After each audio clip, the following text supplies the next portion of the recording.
안녕하세요. 이 이야기를 세상에 꺼내기까지 참 많은 시간이 필요했습니다.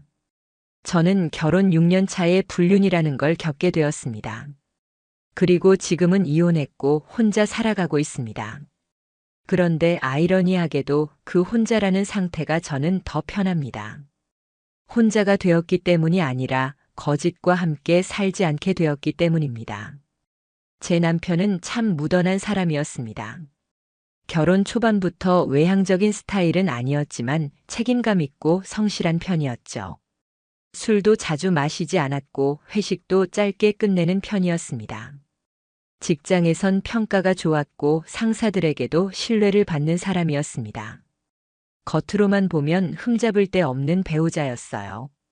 실제로 저도 그렇게 믿었습니다.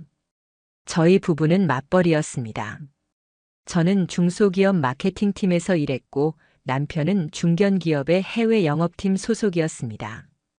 해외 출장도 지방 미팅도 잦은 편이었고 늘 꼼꼼하게 메모를 해두는 사람이었습니다. 그래서 그의 스케줄을 의심할 이유는 없었습니다. 그런데 그 믿음이 흔들리기 시작한 건 어느 평범한 월요일 아침이었습니다. 남편은 출장을 가는 날이었고 저는 평소보다 일찍 일어나 그를 배웅했습니다. 그는 늘 하던 대로 캐리어를 끌고 나섰고 저는 문 앞에서 조심히 다녀와 하고 인사했죠. 그런데 문이 닫히고 난 뒤 문득 머릿속에 떠오른 게 있었습니다. 여행용 칫솔이었어요. 남편은 이전까지 출장 갈 때마다 꼭 쓰던 파란색 칫솔이 있었는데 그날따라 세면대 옆에 그대로 놓여 있더라고요. 뭘까 깜빡했나? 하는 생각이 들었지만 그땐 그냥 지나쳤습니다. 그 후 며칠 뒤 남편은 평소처럼 돌아왔고 저는 특별한 내색 없이 일상을 이어갔습니다.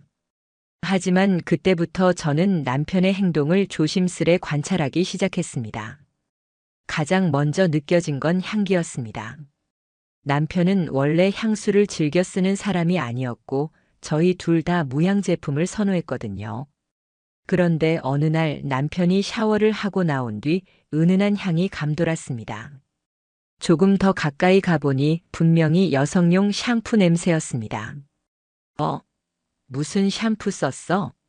제가 물었더니 그는 아무렇지 않게 웃으며 말했습니다. 호텔 어메니티.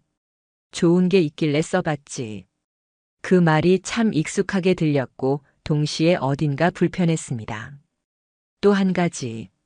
남편은 예전과 다르게 자꾸만 휴대폰을 뒤적였습니다. 전에는 침대 위에 폰을 그냥 던져두고 자던 사람이었는데 요즘은 항상 충전기에 꽂아놓고 베개 아래에 넣어두는 습관이 생겼습니다. 그러다 한 번은 그가 샤워하는 사이 휴대폰 화면에 잠깐 알림이 떴습니다. 내 사람 그리고 하트 이모티콘. 알림은 잠깐 보였다 사라졌고 저는 얼어붙었습니다. 그때부터 제 마음은 평온할 수 없었습니다. 의심이 시작되면 모든 게 흔들립니다. 그가 웃는 얼굴조차 연기처럼 느껴졌고 그가 늦게 들어오는 날이면 머릿속은 수많은 시나리오로 가득 찼습니다. 그는 몰랐습니다. 제가 이미 기록을 시작했다는 걸. 그가 출장을 간다고 말한 날 저는 회사에 조심스레 전화를 걸었습니다. 혹시 땡땡팀 박지훈 대리 출장 나가셨나요? 상대방은 당황한 목소리로 말했습니다. 아니요, 오늘 사무실에 정상 출근하셨는데요. 그 한마디에 저는 알아버렸습니다. 그는 출장 가는 척하고 어딘가로 가고 있다는 사실을요. 그리고 그날 밤 저는 그가 자는 동안 그의 캐리어를 열어봤습니다. 그 안에는 서류나 회사 자료는 하나도 없었습니다. 대신 커플 파자마, 보온 텀블러 2개, 그리고 여성용 클렌징 오일이 들어있었습니다. 저는 그때 결심했습니다. 확실한 증거가 필요하다. 사설 탐정에게 연락한 건 그 다음 날이었습니다.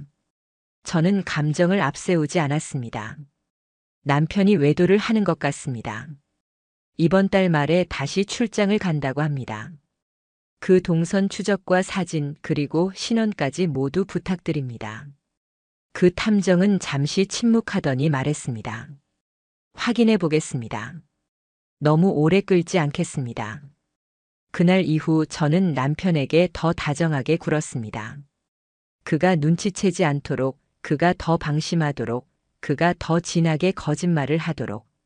남편이 다시 출장이라는 단어를 꺼낸 건 그로부터 2주 후였습니다. 이번엔 목요일부터 토요일까지. 땡땡 지점 쪽 클라이언트랑 새 계약 논의해야 해. 그는 익숙하게 말을 꺼냈고 저는 마치 아무것도 모르는 듯 고개를 끄덕였습니다. 그래. 그럼 그날 저녁엔 내가 친구 만나러 갈까봐. 집 비울 테니까 편하게 준비하고. 그렇게 말하면서도 제 속은 바늘방석 같았습니다. 그가 짐을 싸는 소리를 들으면서 저는 속으로 숫자를 세기 시작했습니다. 1, 2, 3. 셔츠 3장, 양말 3켤레, 그리고 여성용 핑크색 면도기 하나. 그건 예전엔 없던 짐이었습니다. 이건 뭐야? 제가 괜히 묻자 그는 웃으며 말했습니다. 호텔 면도기가 너무 안 좋아서. 그냥 인터넷에 파는 거야. 되게 잘 밀려. 그 순간 저는 웃어야 할지 울어야 할지 알 수 없었습니다. 그가 이렇게까지 능청스러웠다는 게 저는 믿기지 않았습니다. 남편이 떠난 다음 날 저는 바로 사설 탐정에게 연락을 넣었습니다. 오늘 아침에 출발했습니다. 회색 SUV 타고요. 동선 추적 부탁드립니다. 그날 저녁 첫 번째 사진이 제게 도착했습니다. 사진 속 남편은 차량을 운전하는 모습이었고 그 옆자리에는 다리를 꼰 채 앉은 여성이 있었습니다. 얼굴은 정면이 아니라 확인이 어려웠지만 적어도 그가 혼자가 아니라는 건 명백했습니다. 그 차량은 고속도로를 빠져나와 수도권 외곽의 한 모텔촌으로 들어섰습니다. 두 번째 사진이 도착한 건 밤 9시경이었습니다. 남편은 여성과 함께 모텔 간판이 선명한 골목에 들어섰고 그녀는 후드티에 모자를 푹 눌러쓰고 있었습니다. 두 사람은 주변을 한번 휙 둘러본 후 익숙한 듯 자연스럽게 손을 잡고 건물 안으로 들어갔습니다. 그날 이후 저는 잠을 거의 자지 못했습니다. 침대에 누워 천장을 바라보며 생각했죠. 언제부터였을까? 다음 날 탐정은 호텔 근처 CCTV 일부 캡처와 주변 상점에서 두 사람이 함께 있는 모습까지 사진으로 보내왔습니다. 심지어 남편은 여성의 머리를 쓰다듬는 제스처까지 자연스럽게 하고 있었습니다. 그 장면은 그가 한 번도 제게 해준 적 없는 행동이었습니다. 저는 그날 아침 혼자 차를 몰고 모텔 인근으로 향했습니다. 그들을 따라간 건 아니었습니다. 그냥 스스로 눈으로 확인하고 싶었습니다. 내가 진짜 속았던 건지 아니면 내가 너무 모자랐던 건지. 그리고 결정적인 순간이 왔습니다. 탐정으로부터 전화가 왔습니다. 남편분이 지금 차를 타고 모텔에서 나왔고요. 잠시 뒤 인근 카페로 들어섰습니다. 여성분과 함께 대화 중입니다. 얼굴이 잘 보입니다. 사진 찍었습니다. 곧 보내드릴게요. 그리고 그 사진이 제게 도착했을 때 그녀의 얼굴을 보는 순간 저는 핏기가 가셨습니다. 남편의 불륜 상대는 제 대학 후배였습니다. 3년 전 남편과의 결혼식 때 하객으로도 왔던 친구였습니다. 심지어 제 SNS에 언니 정말 예뻐요. 부러워요. 그렇게 댓글을 달던 사람이었습니다. 그녀는 몇 년 전 우연히 저희 부부와 술자리를 한 적도 있었습니다. 그때도 저는 그녀를 예뻐했고 도와주고 싶어 했습니다. 취업 준비 중이라 힘들다던 그 아이에게 면접 스터디도 소개해줬고 입사 후 첫 월급 받았을 땐 저에게 식사 대접도 했던 아이였습니다. 그리고 지금 그 아이가 제 남편과 나란히 앉아 웃고 있었습니다. 그녀의 손가락에는 커플링 같은 반짝이는 반지가 있었고 남편은 그녀의 머리카락을 살짝 귀 뒤로 넘겨주고 있었습니다. 저는 그 사진을 노트북 바탕화면에 깔아두고 다시 탐정에게 말했습니다. 이제부터 더 확실한 증거가 필요해요. 호텔 예약 내역, 카드 사용 기록, 차량 동선, 모든 걸 문서로 만들어주세요. 며칠 후 보고서가 완성되었습니다. 표지엔 이렇게 쓰여 있었습니다. 박지훈 씨 외도 조사 보고서. 총 3회 확인된 불륜 정황 및 장소 명시, 그 안에는 날짜별 사진, 차량 번호, 출입 시각, 카드 내역, 심지어 모텔 프런트의 예약 기록까지 정리돼 있었습니다.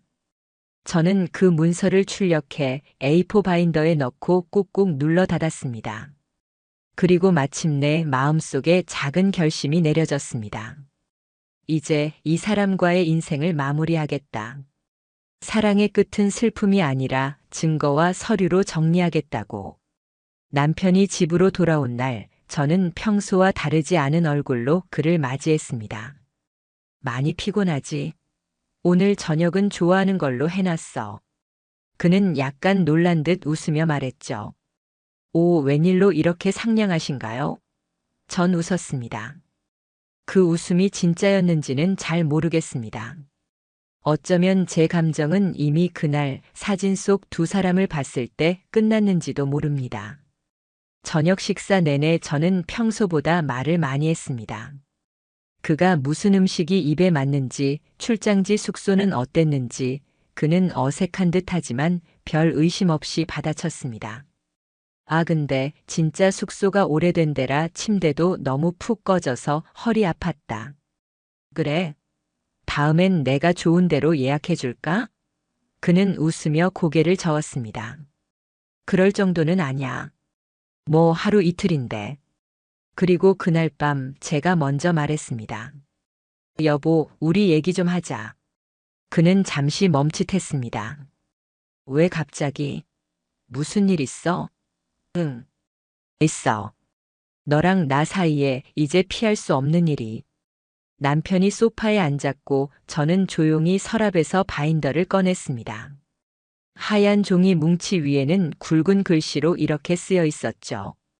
외도 정황 증거 자료 박지훈. 그는 처음에는 그 문서를 보며 눈을 동그랗게 떴고 곧 페이지를 넘기기 시작했습니다. 그 안에는 사진이 있었습니다. 그와 그녀가 모텔 앞에서 나란히 걷고 있는 장면, 차 안에서 그녀의 손을 잡고 있는 모습, 카페에서 그녀에게 반지를 끼워주는 순간. 남편은 입을 꾹 다문 채 말이 없었습니다. 언제부터였어? 제가 조용히 물었습니다. 나랑 같이 살면서 정확히 언제부터 그 여자랑 시작된 거야? 한참의 침묵 끝에 그가 입을 열었습니다. 작년 여름쯤이었어. 술자리에서 만나서 그냥 그때는 대화가 잘 통해서. 대화가 잘 통해서? 저는 비웃음이 나왔습니다. 그럼 난 뭐였는데? 대화도 안 되고 밥도 못 먹고 내가 했던 모든 시간들은 그냥 허공이었어. 그건 그런 게 아니야. 그는 급히 손을 들며 말을 잇습니다. 처음엔 진짜 실수였고 몇 번 지나니까 그냥 헤어지질 못했어. 헤어지질 못한 게 아니라 안 한 거겠지. 저는 담담하게 말했습니다. 나 이제 내 말에서 감정이 안 느껴져. 변명도 미안함도 그냥 무너졌어. 그는 뭔가를 말하려다 멈췄습니다. 말이 막히는 게 아니라 더는 말할 필요가 없다는 걸 아는 눈치였습니다. 너 그녀랑 미래 생각했어? 아니, 그냥 그 순간순간이 좋았던 것뿐이야. 그 순간 저는 확신했습니다. 그는 그 여자를 사랑한 게 아니었습니다. 그저 현실을 벗어난 공간에서 위로라는 이름으로 도망쳤던 것이었습니다. 그리고 저는 그 도망의 뒷배경이었던 거죠.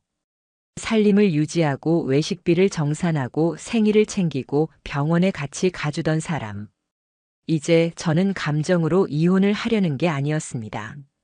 책임을 묻고 기록을 남기고 내 인생을 회복하기 위한 절차가 필요했을 뿐이었습니다. 나는 이혼할 거야. 그리고 상간자 소송도 할 거야. 제가 말하자 남편은 놀라듯 고개를 들었습니다. 뭐? 상간녀 소송까지? 당연하지. 그 여자는 나를 기만했고 내 결혼 생활을 침범했어. 이건 감정이 아니라 법의 문제야. 그는 무슨 말을 꺼내려다 조용히 입을 다물었습니다. 그제서야 처음으로 그의 눈동자에서 두려움이 보였습니다. 그날 이후 남편은 방을 따로 써야 했고 저는 바로 변호사 사무실에 의뢰를 넣었습니다. 그간 수집해둔 모든 자료를 분류하고 정리하고 그녀의 실명과 회사, 주소, SNS 활동 내역까지 모두 첨부했습니다. 상담 중 변호사는 조용히 말했습니다. 이 정도면 전형적인 계획적 외도입니다. 위자료 청구는 충분히 가능하며 상간녀도 민사소송 대상이 됩니다. 저는 고개를 끄덕였습니다. 이건 복수가 아니라 정리예요. 제 삶의 뒤처리를 법이 해주는 거죠. 그날 이후 남편은 연락을 자주 했습니다. 정말 그 여자까지 고소해야겠어? 나는 책임질게. 그러니까 그녀는 건드리지 마. 넌 원래 그런 사람 아니었잖아. 그 말에 저는 이렇게 답했습니다. 맞아, 나 그런 사람 아니었지. 하지만 그건 내가 망치기 전 이야기야. 남편과 마주 앉아 그 모든 증거를 보여준 후 제 마음은 이상하리만치 조용했습니다. 눈물도 없었고 분노도 없었습니다. 그 대신 끝내자는 단호한 확신만이 또렷하게 자리를 잡고 있었습니다. 이혼 진행할게. 그 한마디를 남긴 후 저는 다음 날 오전 변호사 사무실을 다시 찾았습니다. 합의 이혼은 안 하실 건가요? 변호사는 조심스럽게 물었습니다. 상대방이 사실을 인정하더라도 이건 유책 사유가 명확한 쪽에서 주도권을 갖는 게 좋습니다. 합의로 마무리하자고 해올 가능성도 있습니다. 저는 양보할 생각 없습니다. 그 사람이 이혼을 원하지 않더라도 저는 더는 같이 살 수 없습니다. 제 대답은 간결했고 변호사도 고개를 끄덕였습니다. 이혼 소송은 혼인 파탄의 책임이 명백한 배우자를 상대로 청구가 들어가는 방식이기 때문에 불륜의 증거가 명확한 저의 입장은 유리했습니다. 게다가 저는 이혼과 동시에 상간자 소송도 함께 준비 중이었기에 법적으로 흔들릴 여지는 없었습니다. 이혼 소장을 접수하고 며칠 뒤 남편의 반응이 왔습니다. 그는 문자를 통해 합의하자 위자료 줄 테니 조용히 끝내자고 이야기했지만 이미 저는 결정한 상태였습니다. 내가 합에 운운할 자격은 없어. 내가 보여준 증거들은 그냥 시작일 뿐이야. 법적으로 정리하자. 그는 더는 아무 말도 하지 않았습니다. 그로부터 2주 후 상간녀에게 내용 증명이 도착했다는 확인이 왔습니다. 내용 증명에는 불륜 정황 사진, 숙박업소 출입 시각, 신체 접촉 장면, 카드 결제 내역, 차량 동선까지 담겨 있었습니다. 물론 제가 직접 작성하지는 않았습니다. 변호사가 철저하게 준비한 자료였고 감정이 아닌 사실로만 구성돼 있었습니다. 며칠 후 그녀가 저에게 직접 연락을 해왔습니다. 언니 나예요. 그때 언니 결혼식에 갔던 나 기억하죠? 저는 차가운 목소리로 대답했습니다. 그럼. 기억하지. 신랑이랑 가장 잘 어울리는 여자라고 말해줬었지. 그녀는 울먹이며 말했습니다. 그게 이렇게까지 될 줄 몰랐어요. 처음엔 그냥 위로받는 사이였고 나중에는 멈출 타이밍을 놓쳤어요. 그녀는 죄송하다는 말만 반복했습니다. 하지만 저는 감정 없이 말했습니다. 그런 건 법정에서 얘기해. 감정으로 해결할 생각 없고 정해진 절차로 갈 거야. 그때부터 남편과 그녀는 본격적으로 흔들리기 시작했습니다. 남편은 회사에서 소문이 도는 것을 두려워했고 그녀는 본인이 다니는 직장에서 계약 해지가 될까봐 불안해했습니다. 왜냐면 그녀는 남편 회사의 계약직 직원이었거든요.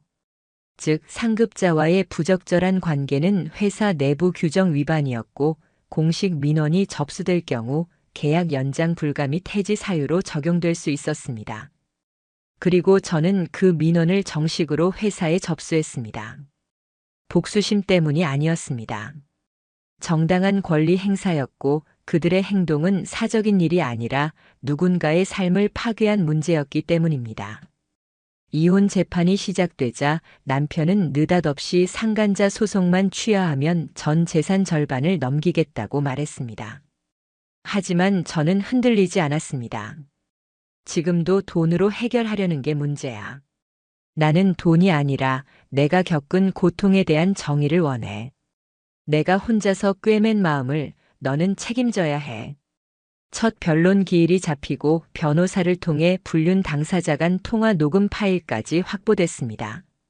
그 안엔 이런 문장이 담겨 있었습니다. 우리 언제쯤이면 같이 살아볼 수 있을까? 당분간은 눈치 봐야지. 그래도 자기가 더 좋아. 그 통화 파일은 증거 목록에 추가되었고 판사 역시 주요 쟁점으로 받아들였습니다. 불륜의 증거가 워낙 명확하고 저의 주장이 일관되었기 때문에 법원은 조정 없이 이혼 청구 인용, 위자료 지급 명령 상간자에 대한 민사소송 청구 정당성 인정으로 정리해 주었습니다. 그 과정에서 저는 남편과 마주할 필요도 없었고 그저 문서와 판결문으로 끝낼 수 있었습니다. 이제 남은 건 단 하나였습니다. 판결의 결과, 그들의 무너지는 모습. 이혼 판결이 내려진 날, 저는 법원 밖에서 혼자 바람을 맞았습니다. 무슨 감정을 느끼고 싶은데 이상하게 아무 감정도 떠오르지 않았습니다. 단지 종이 한 장 그 안에 적힌 문장 몇 줄이 제가 지난 6년간 살아온 결혼이라는 단어를 끝냈습니다. 혼인관계 해소, 원고 청구 인용, 위자료 3천만 원 전액 인정. 이혼과 동시에 진행된 상간자 소송도 거의 같은 시기에 결과가 나왔습니다. 상간녀에 대한 위자료 2천만 원 청구 역시 전부 인정됐습니다. 법원은 이렇게 적었습니다. 피고는 원고의 남편과 지속적이고 반복적인 부정행위를 저질렀으며 이는 혼인 생활에 본질적 침해를 가한 것으로 민법 제750조에 따른 손해배상 의무가 있다. 판결 이후 그녀는 항소하지 않았습니다. 그녀가 남긴 메시지 단 하나가 있었습니다. 죄송합니다. 저의 어리석음으로 너무 큰 폐를 끼쳤습니다. 하지만 저는 답하지 않았습니다. 용서받고 싶어 한다는 것조차 아직은 그녀의 시선 중심이라는 걸 알았기 때문입니다. 남편은 이혼 후 회사를 퇴직했습니다. 공식 사유는 개인 사정으로 인한 잦은 사직이었지만 실제론 불미스러운 사내 소문과 징계위원회 출석 이후였습니다. 제보자나 고발자는 밝히지 않았습니다. 하지만 제가 회사에 보낸 공식 민원과 함께 제출한 증거자료가 결정적이었다는 건 분명했습니다. 그는 이혼 직후에 중고차를 급히 매도했고 판결된 위자료를 일시불로 납부하기 위해 적금을 해지하고 대출까지 받았다는 소문이 돌았습니다. 공동 명의였던 전셋집도 저에게 소유권을 넘겼고 현재는 고시원 비슷한 곳에 잠시 거주 중이라는 이야기를 지인을 통해 들었습니다. 그렇다고 제가 그 이야기를 듣고 통쾌했냐고요? 솔직히 말하자면 아니요. 통쾌함은 오래가지 않았습니다. 사람이란 그렇게 단순하지 않더라고요. 복수를 완성했다는 감정보다는 그저 내가 버텼고 무너지지 않았다는 자각이 더 오래 남았습니다. 상간녀는 판결 직후 남편이 다녔던 회사와의 계약이 종료됐습니다. 계약 종료 사유는 명확히 공개되지 않았지만 공식적으로는 계약 갱신 포기 통보였다고 합니다. 그녀 역시 저에게 따로 연락을 시도하진 않았고 SNS 계정을 비공개로 전환한 후 모든 게시물을 삭제했습니다. 어느 날 우연히 그 여자 이름을 검색했는데 예전에 제가 팔로우했던 계정이 더는 존재하지 않는다는 메시지만이 떠올랐습니다. 제가 받은 위자료는 전부 심리치료와 자기 회복에 사용했습니다. 상담센터에 등록했고 정신과 의사와 정기 상담도 받았습니다. 시간이 조금 걸렸지만 그 선택은 제 삶을 바꿨습니다. 그리고 어느 날 상담 선생님이 제게 이렇게 말했습니다. 당신은 이미 회복의 길에 있어요. 중요한 건 상대를 무너뜨리는 게 아니라 자신을 무너뜨리지 않는 거예요. 당신은 잘 지켜냈어요. 그 말에 저는 처음으로 소리 없이 울었습니다. 지금 제 일상은 단조롭습니다. 아침에 일어나 회사에 가고 퇴근 후엔 헬스장에 들러 땀을 흘리고 주말엔 동네 도서관이나 커피숍에 들릅니다. 그리고 누군가가 제게 결혼은 어땠어?